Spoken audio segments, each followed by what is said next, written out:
Let's move into the 4 o'clock games, the late games. Woo, we got a doozy. We got the New York Football Giants, 13-point dogs, visiting the Los Angeles Rams. Numbers moved up, my friend, up a lot. Money and bets all coming in on the Rams. Feels like a pass. Yeah, and it's one of those where last week, that Giants game, it was, I think, 13-10 or 16-13 or something like that. And then all of a sudden, it just got out of hand where San Fran just ran it all over them. And when the Giants were playing a team that has 40% of their salary or almost half their starters out for a game, and that's the performance they put up, you immediately have to look at the head coach because he's not putting his players in the best position to win. And I think the Rams here in a bounce-back spot, they're going to be the public darling. And this is another huge number game where I can't believe I'm backing on these big favorites. But they can do really well at running the ball. And that's what the Rams are known for, is running the ball. So I'm with you. This one I wouldn't put in because it's too big of a number, and it's really easy for the Giants to get a late score to backdoor this. But I like the Rams here. I like them, their style against the Giants style. I mean, you right now you're making bets on a combined 25.5-point favorites between the Ravens and the Rams. Just saying. I know it's crazy, but it's like the same thing I did last week when I took the Colts. It's like I know all the numbers say I should be on the Jets, that this is a trap, and that they're going to cover this name because they're 0-2 ATS, 0-2 against the spread. But it's COVID. It's practice. There's no fans. There's no pressure. So these better teams, they're literally scrimmaging against worse teams. It's just easy when they're such better teams and these no fans. They don't have the normal kind of pressure that they are used to. It's kind of one of those where it's going good, it just snowballs. And these good teams, when they're beating these bad teams can't keep them close. And I think we're going to keep seeing that as the season goes along here. Maybe late in the year, it'll catch up, and Vegas will catch up to these numbers. But for right now, I'm going to back these favorites. I really like how you're you're identifying and addressing the home field component here. I just think that's fascinating. And that's going to be a conversation point, I think, when we get into next week. You'll have 4 weeks of data. And I think it'd be really valuable for people to truly see, like, okay, instances where you've made the adjustment and it's worked and you've been spot on about it. It's just fascinating to me the way you're phrasing these as sort of practice games. I love it. No comment needed. No comment needed from you, Simon. I'm just complimenting you. You're not going to get that. You're not going to get that from your Twitter fans. You're only going to get that from me. All they give me is love. They're nice people. They are good people. Just the one or two. Just the one. I love how you retweet all of them. Bills visiting the Raiders, the Ascendant, the Miracle, the Bills from Buffalo. Matt Mitchell, our podcast producer's favorite team of any team in any sport. The Bills are 3-point favorites at the Raiders in Las Vegas. We'll wait and see what the injury report is with the Raiders because they had a lot of guys get banged up in that New England game. And Waller barely even played for them, which was a big deal at tight end. And this is another one of those games where we're going to buy low in Vegas because the Bills just had an incredible comeback. Nope. Really? Nope. Well, no, you can tell me. Oh, okay. Yeah, I love the Raiders here. I think that with everything going with the Bills, they're flying really high. This is a nice little letdown spot for them. So this is one of those they're going to come in feeling really good. And I could just see the Raiders keeping it close and eventually pulling out a win at the very end. So I'm backing the Raiders here. Oh, my God, I hate betting on the Raiders. Like, you know what's interesting? I hate betting on the Raiders. I have no sense of their identity at all. And it also feels like I am making amateur mistakes by making a blanket statement. I refuse to bet on the Raiders. And then you'll talk me into the Raiders because for the same logic why I want to bet the Dolphins. Like the Seahawks are coming in on a high. They're coming in overvalued. And I'm getting a team that is like not very good at home as a little bit of an underdog. So I was letting my Raiders bias get in the way of sound, professional betting decision-making. So of course we're going to put the Raiders on our list because also Why wouldn't we want to add the Raiders when we also have teams like the Dolphins and the Bears on this list? Because there's nothing better than being incredibly uncomfortable with 5 bad teams that you're betting to win $1 million. And I know we got 3 dogs right now, so by the end of the week, we'll definitely going to have 1 or 2 favorites mixed in. It's just what we're doing right now on Tuesday. We're just waiting for more information because these favorites, I do like betting them, but I'm very picky and choosy with these favorites. Like we've gone over it. Week 1, my favorite bet was the Steelers. They were a -6 favorite. They covered. Week 2, I love the Cardinals. They were a big favorite. They covered. And then week 3, I probably I don't know how much we spent on it, but I think I said that it was just an easy bet taking the Patriots there in that spot. So that was an easy cover. So we're 3-0 right now, my favorite. So hopefully I can mix another one because I have a couple that I do like, and we're about to talk one here about the Chiefs, where the value is going to be on New England in this game with the Chiefs because I think most people know that what New England does well is what the Chiefs do bad, which is running the ball. So you're looking at a game where people are thinking, if New England can control this clock, if you're getting a good number at 7, why wouldn't you take Bill Belichick as a 7-point dog?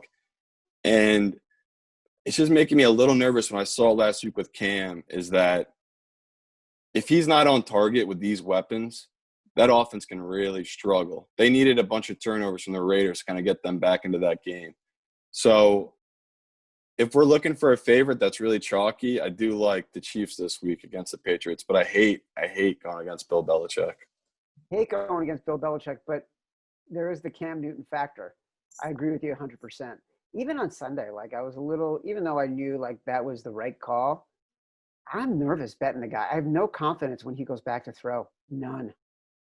Yeah, there's some times where he drops back there and like he does that style where he just quirks his head back and just throws it as hard as he can to a guy. And it's either going to go like 20 feet over the guy, it's going to hit him right in the hand. So I'm with you. We don't have to put this one in. We can leave it on the side, but I would back the Chiefs this week. What kind of world are we living in where we might want to back the Browns instead of Bill Belichick? That is 2020 in a nutshell, my friend. Yeah, what is happening? 2020 is the kind of year where it makes more sense to back the Cleveland Browns than Bill Belichick and the New England Patriots. All right, let's put a pin in that one. Because the next 2 games, like, unless you can convince me, Eagles visiting the Niners, Eagles 7-point dogs. Are you going to tell me right now, like, now is the time to buy Carson Wentz?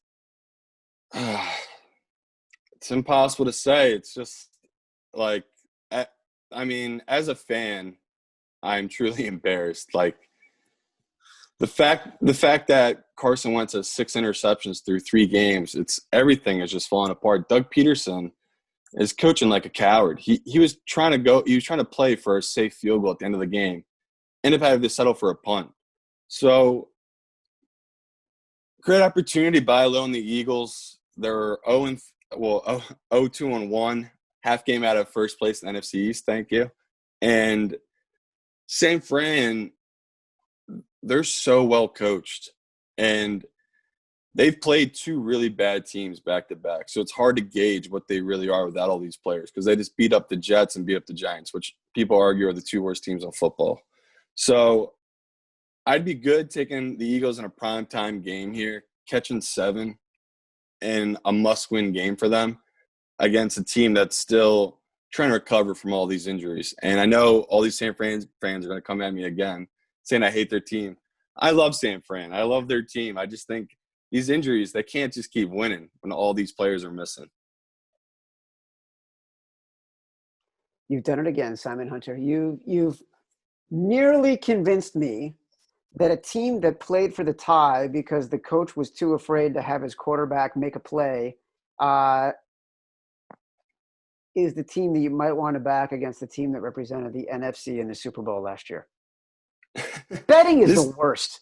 It's the worst, but it's just like as an Eagles fan, I usually have a pretty good pulse on this team. And over the last few years, these are the kind of games the Eagles go somewhere and they win. Like last year, they were terrible. They went up to Buffalo and they dominated Buffalo. A couple weeks later, they went up to Green Bay and they dominated Green Bay, who at the time was one of the best teams in football.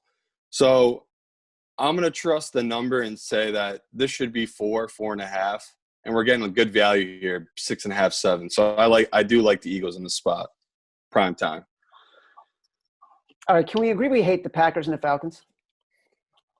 We can agree on it because I'm still too low on the – like, I got to update what I'm doing with Green Bay because I keep – every week even though I loved them coming in the year, I was on them for over 9 wins, and I think people are really underestimating the scheme they ran last year was new, and they did really well with it. They went 13-3, and this year things are just clicking with Rodgers. He's just seeing the game so well.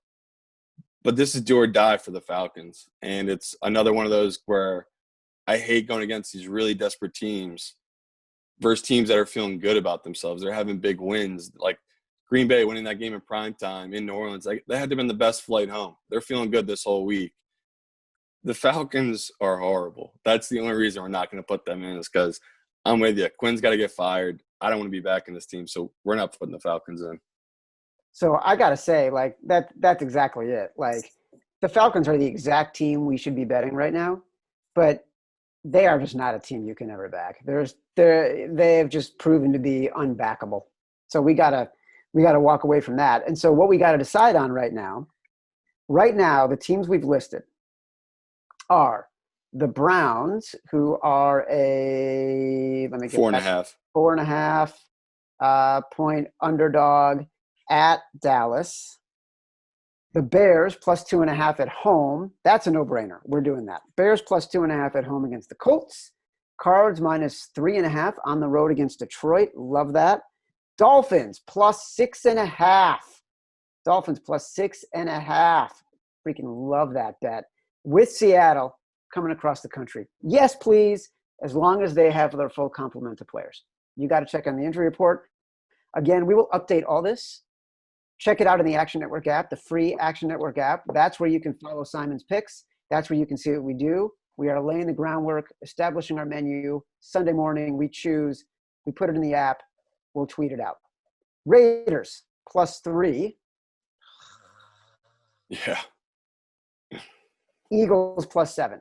That is like a complement of 6 right now, of which we will choose 5. I like all of them. I like all of them, and we can just do it real quick. So our Survivor contest. Yes. We had a good week. People, for some reason, they didn't take the Colts, and they ended up taking the Cardinals, and a couple people took the Saints, and for some crazy reason, some people took the Ravens. So we're down to 40,000 out of 500,000. Oh, my God. I put it on Twitter this morning how I couldn't see how we can't take the Ravens this week. And then I looked in the app. We actually already took the Ravens week 1. Oh, no. So the easy pick this week is definitely the Rams, where yes, the Giants are going there. The Rams need this win. They're going to bounce back. That should be a no sweat for us. Even if the Giants somehow cover that number, I can't see this being under a touchdown for the Rams. So I love the Rams here in our survivor pool. All right. In our DraftKings Survivor pool, there are 40,000 left out of 500,000 that started. We are going to be on the Rams this week. We continue to thrive and survive. The 6 picks, again, that we are going to be choosing from: Browns plus 4.5, Bears plus 2.5, Cards minus 3.5, Dolphins plus 6.5, Raiders plus 3, Eagles plus 7. I'm throwing up in my mouth as I read these back, thinking about how miserable Sunday is going to be as I track these, and I'm texting you looking for desperate relief, Simon. That's what I'm thinking about.